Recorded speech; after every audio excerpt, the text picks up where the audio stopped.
The lion lay in the brittle shade of acacia, his golden coat dulled by dust, his body unnaturally still against the trembling grass. At first he seemed to be resting, a young male keeping to himself in the midday quiet. But the rise and fall of his chest was shallow, uneven, as though every breath cost him strength. The ranger who noticed him slowed his step, studying the scene with a practiced calm. Something about the angle of the lion's body was wrong. The hind legs stretched in a way no healthy animal would allow. The wind carried a faint smell of earth mixed with the sharper edge of blood. The ranger lifted his hand to signal the others, and together they moved forward without haste, careful not to startle the injured animal. The lion shifted his head, his amber eyes opening with a dull flicker of awareness. His ears twitched weakly at the sounds of footsteps, and a low, broken growl escaped his throat. More a plea than a threat. When the rangers came closer, the truth became clear.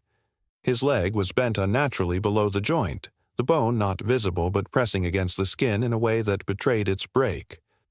Around the wound, the fur was darkened with dried blood and earth. He must have fallen or been struck, and alone, he had been left unable to rise or move with his pride.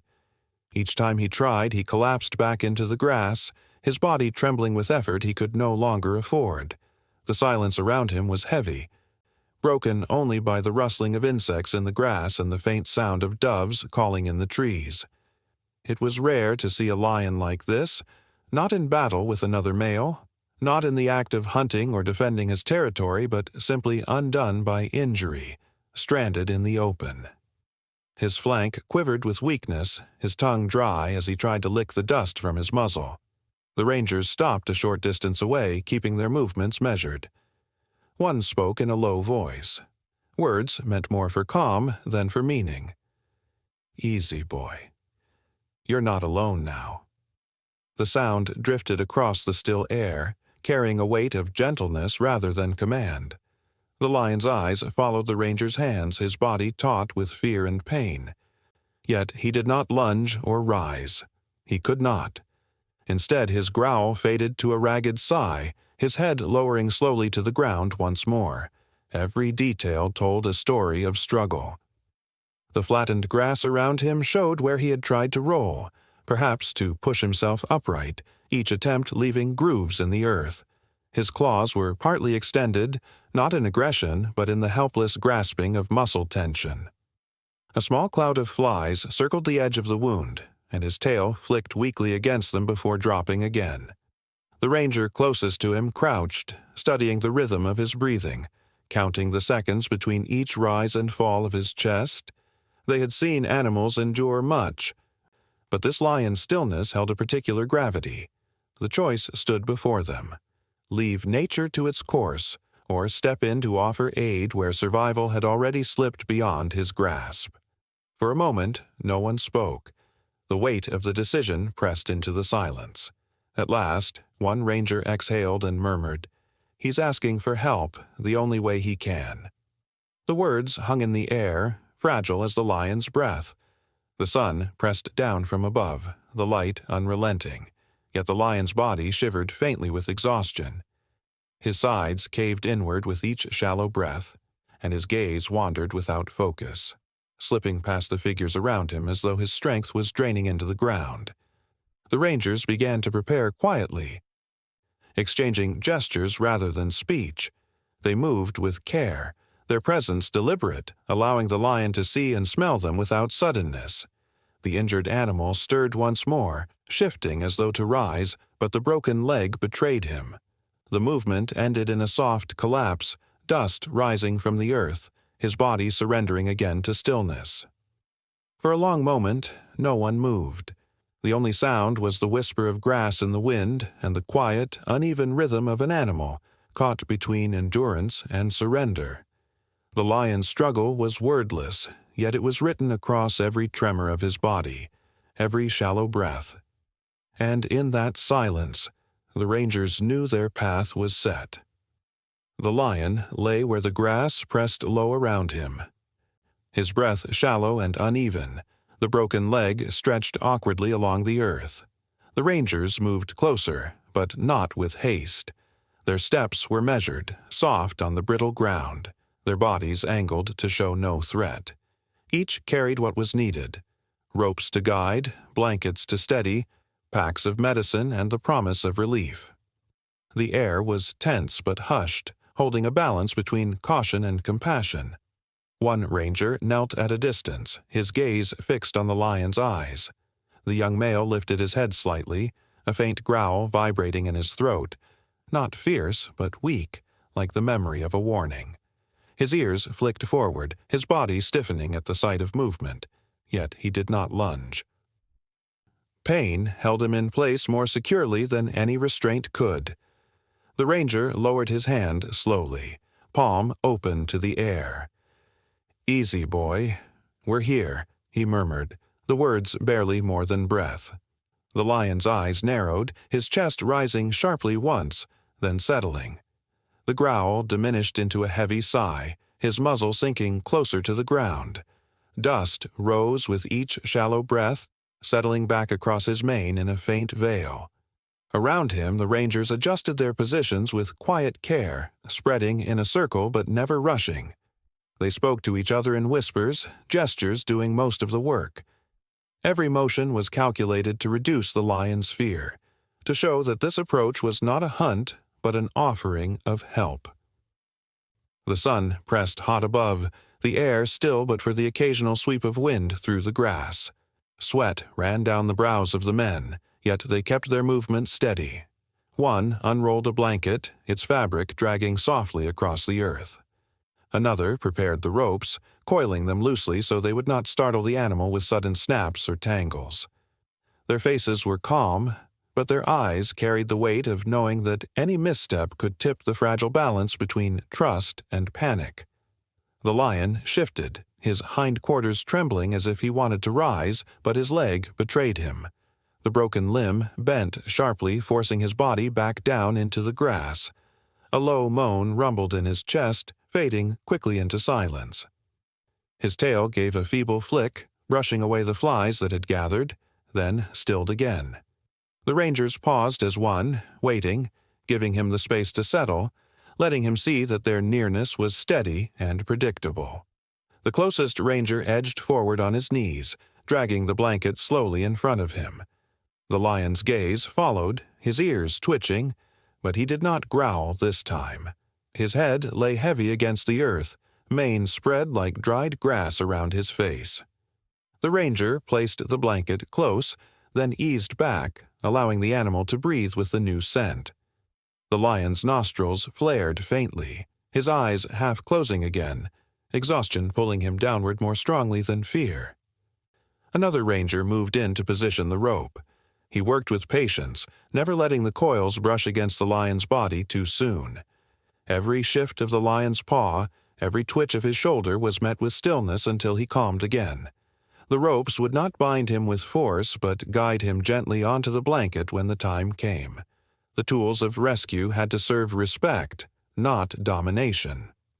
Minutes stretched long in that heat, silence heavy but purposeful. The rangers' breaths came slow, synchronized with the rhythm of the animal before them. The lion's flank rose and fell, each rise a question of endurance, each fall a release. He was not yet ready to yield, but he was too weak to resist. This fragile space between fear and trust became the ground on which both species met. At last, the ranger nearest to the lion leaned a little closer, his voice soft but firm. "You'll be safe now," he whispered, words almost lost in the warm wind. The lion's ears twitched at the sound. No growl followed, only the slow closing of his eyes, as though for a moment he allowed the stillness to hold him. In that quiet surrender, the rangers found their opening. Patient hands moved into place, ready to lift not just the weight of a body, but the fragile thread of life that still clung to it. The lion, exhausted and trembling, yielded to their presence. His silence the beginning of trust.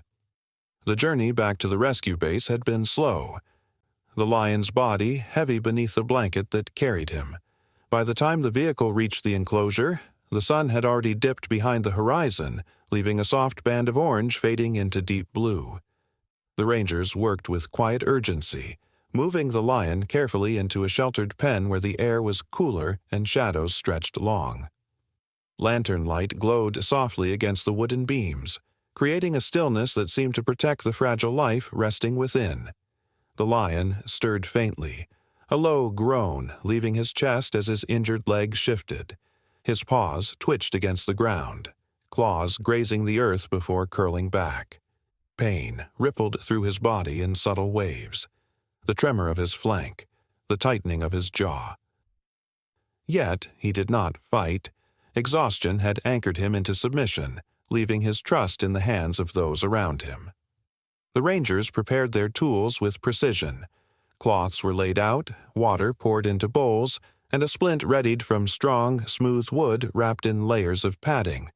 One ranger knelt at the lion's side, his hand hovering just above the mane, close enough to feel the shallow rhythm of breath but never pressing without care.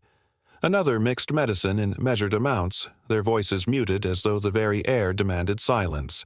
When the first touch came, it was steady and respectful. A damp cloth passed over the wound, clearing dust and blood from the twisted limb. The lion flinched, his ears pressing flat against his head, a soft rumble vibrating in his throat. The ranger paused, allowing the sound to fade, waiting for the animal's breathing to settle again. Only when the tremor in his muscles eased did the work continue, each stroke of the cloth slow, removing not just the dirt but the story of struggle etched into the wound. The night outside hummed with insects and the distant calls of nocturnal birds, yet within the pen there was only the sound of water dripping from cloth, the rasp of rope being uncoiled, the faint movements of the lion as he endured. Every step was deliberate, every hand moved with a kind of reverence. They aligned the leg carefully, bones guided back into place with patience rather than force. The lion's body shuddered once, then sagged as the tension left him. One ranger whispered, "Almost there, boy." The words barely more than a breath. The splint was fixed with practiced care, bound tightly enough to hold but cushioned against further harm. Layers of padding softened each edge, ensuring that the lion's weight would rest against support rather than pain. When the final knot was tied, the rangers stepped back, their breaths easing in unison. The leg, though still swollen and marked, now lay in proper alignment, the first fragile step toward recovery. The lion's head lifted faintly, mane brushing the earth, eyes opening just enough to catch the flicker of lamplight. His gaze was distant but present, moving slowly from one figure to another before closing again. His body released a deep, heavy sigh, the sound carrying not fear but a weary surrender to rest. The rangers remained still, listening to that sound as though it carried the weight of all their effort.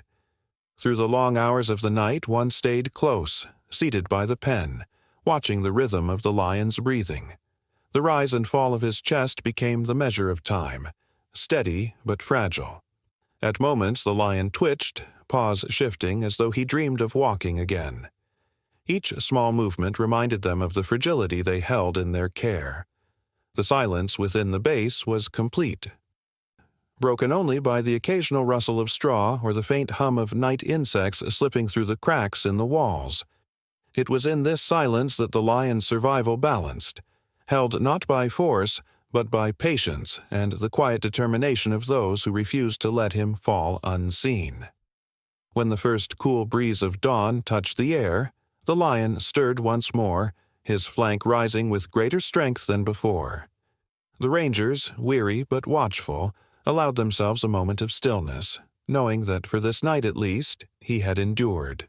The days at the rescue base stretched into weeks, measured not by the passing of the sun, but by the small changes in the lion's strength. At first he remained still, his body too frail to test the splinted leg, his breaths shallow but steady.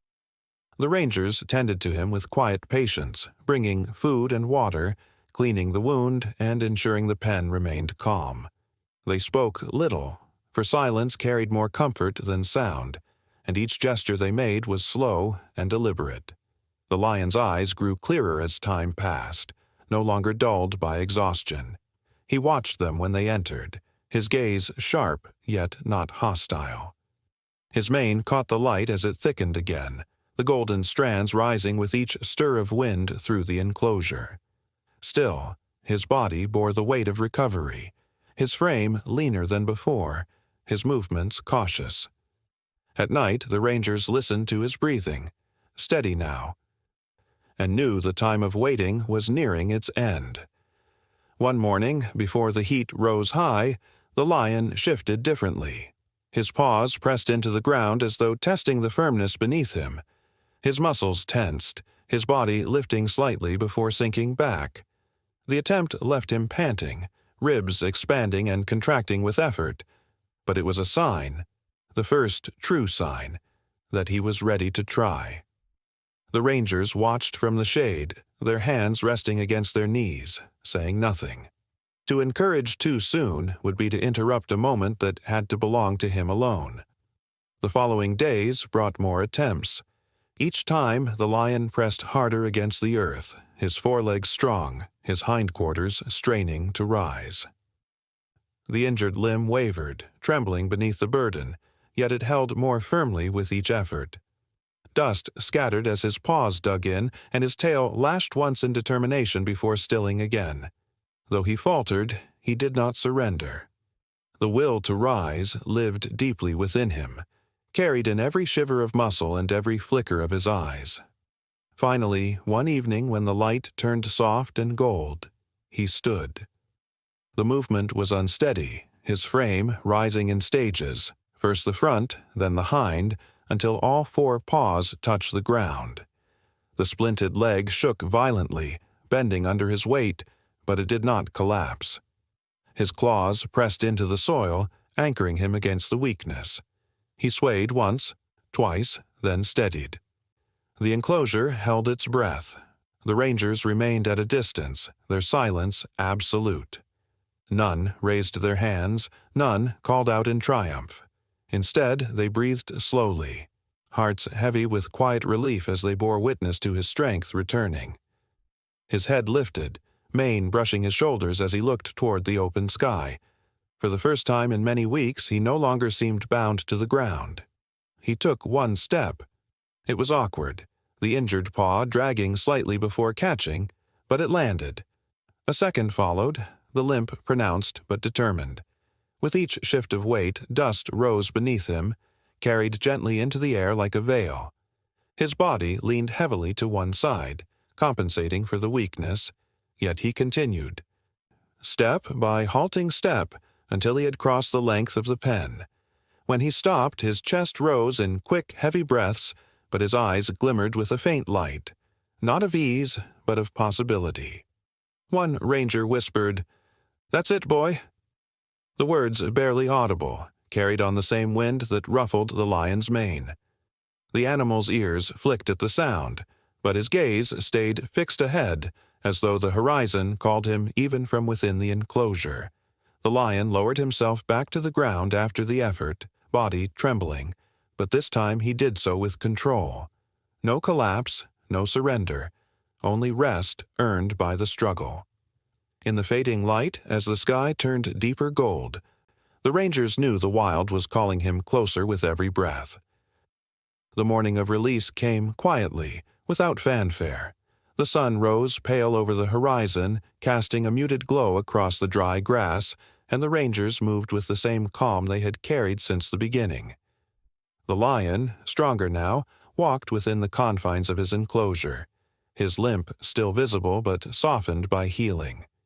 Each step was deliberate, the injured leg no longer faltering beneath his weight. When the gates were opened, he did not rush. Instead, he paused, mane stirring faintly in the breeze, as if he sensed that the world waiting beyond the fence was the one he had longed for all along. The ground beyond was familiar to him, even after weeks of absence. He lowered his head, nostrils flaring as he breathed in the scent of earth, grass, and distant life carried on the wind. His tail flicked once, then again, a sign of unease but also recognition. The rangers stood several paces back, their presence steady but unintrusive. One of them whispered softly, "Go on, boy," not as a command but as permission, a final note of reassurance offered to the wild creature they had carried through struggle. The lion stepped forward, his paws sinking into the grass. His gait was uneven, the healed leg bearing the mark of injury, yet he moved with purpose. With each step, he gained ground, moving further from the world of human care and closer to the wilderness that had shaped him. His ears pricked forward, catching sounds the rangers could not hear, his amber eyes fixed on the horizon where the land stretched open. Then came a sound, low, deep, and resonant, carried on the wind.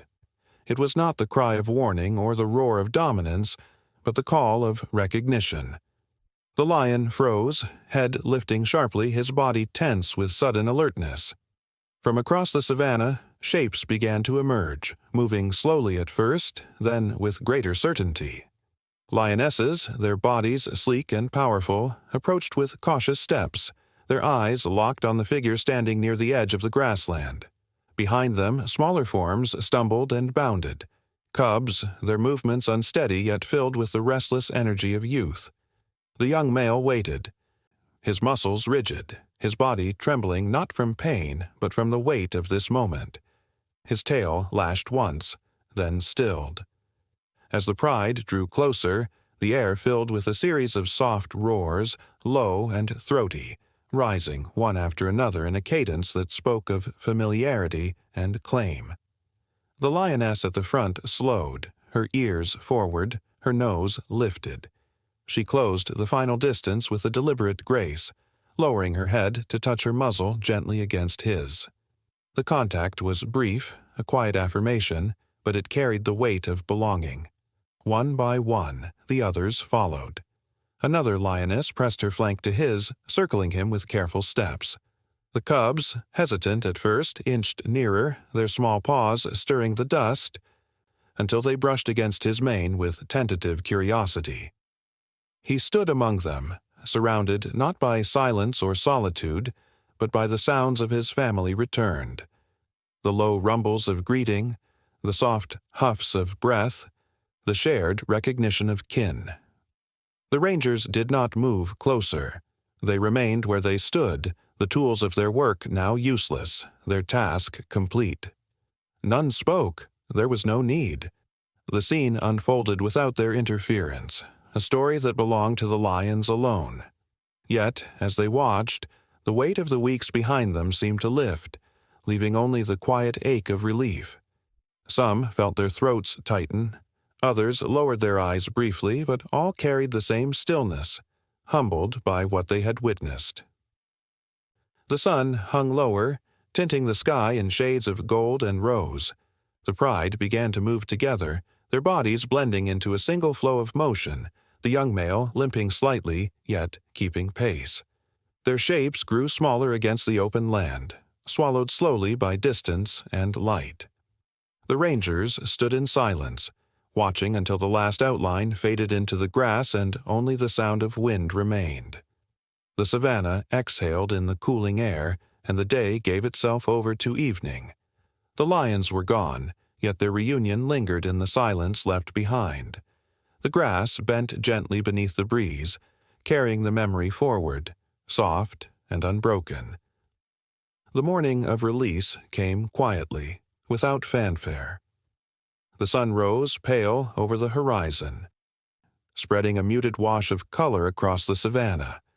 The grass carried beads of dew that clung for only a moment before surrendering to the warmth of the light.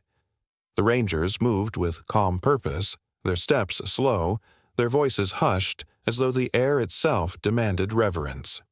It was a day they had worked toward silently for weeks, and now everything rested on allowing the lion to take back what had always been his. He paced within the enclosure, stronger now than he had been, his mane fuller, his body lean but resilient.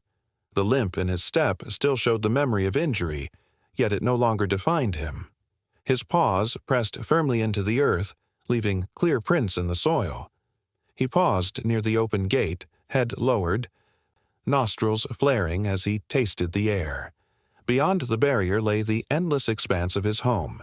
The scents of prey and dust, the calls of distant birds, the faint musk of his kind carried on the breeze. His ears shifted back and forth, alert to the subtle chorus of life moving in the open. The rangers waited several paces away, their silhouettes still, their tools forgotten. They had done their part, and now it was time to let the wild decide the rest. One of them whispered softly, "Go on, boy," words not of command but of quiet encouragement, almost as if meant only for the wind. The lion stepped forward, muscles rippling beneath his coat. His gait was uneven, the heeled leg stiff, but he carried himself with a slow dignity. Each step beyond the gate marked a passage, a reclaiming of freedom. Dust stirred beneath his paws, rising in faint clouds that lingered in the morning light. He paused once, turning his head slightly as though to measure the distance between where he had been and where he now stood. Then his gaze fixed on the horizon, and he walked on. It was then that the sound reached him. Low, deep, carried on the shifting air. A call, unmistakable in its timbre, a voice that belonged not to threat but to kin. The lion froze mid-step, his head snapping upward, ears pricked forward. His chest swelled with a sudden sharp breath and his body stilled, poised between memory and instinct. From across the grassland, shapes began to emerge, faint at first, then growing clearer as they drew closer.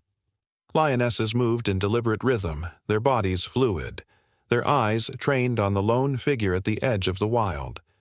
Their coats gleamed in the light, pale gold blending into the tall grass. Behind them, smaller shapes stumbled and bounded. Cubs, their heads oversized on still-growing frames, their movements clumsy but full of restless energy. They trailed their mothers with hesitant curiosity, their calls thin and high, echoing faintly across the open ground. The young male's muscles quivered, every line of his body tense.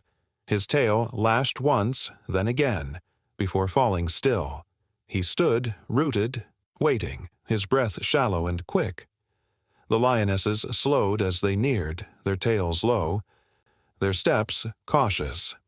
The air filled with soft, throaty rumbles, greetings spoken in the language of their kind.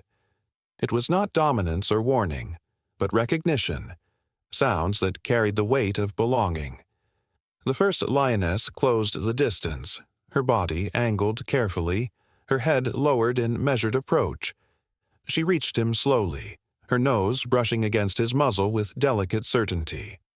The contact was brief yet powerful, a silent acknowledgement of return. Another circled close, flank grazing his as she passed, her low rumble vibrating through the air. The cubs followed, hesitant, their paws stirring the dust. One pressed its small head tentatively against the fringe of his mane before skittering back toward its mother. Another lingered longer, pressing close to his leg as though testing trust. He remained still, standing among them, his mane lifting in the breeze, his chest rising with the effort of restraint. He did not roar, did not lunge. Instead, he allowed the touches, the brush of muzzles, the soft sounds of reunion to fold around him. His amber eyes, so dulled in pain weeks before, now carried a steady light, reflecting the presence of his pride around him. The rangers kept their distance. They had no place in this circle, no role in the language unfolding before them. Yet they watched, each movement etched into their memory. None spoke, though some shifted their weight as if to release the ache that had built inside their chests. Relief came not in celebration but in stillness, in the knowledge that what had been broken was quietly mending itself. A few eyes glistened, but no words followed, only silence heavy with gratitude. The pride began to move again, slow at first, then with greater confidence, their bodies forming a single flow of motion across the savanna. The young male limped but kept pace, the line of his body blending into theirs as though he had never been apart. The cubs darted at his heels, their thin cries weaving through the deeper rumbles of the adults. Together they stretched into the distance, each step taking them further from the world of human care and back into the rhythm of the wild. The sun lowered gradually, painting the land in bands of gold and rose. Dust rose behind the Pride, glowing in the fading light before settling back into the grass. The Rangers did not follow. They remained where they were, standing still against the horizon, watching until the lions' shapes grew small, then vanished into the swaying grasses. Even after the last figure disappeared, the silence carried the weight of what had passed.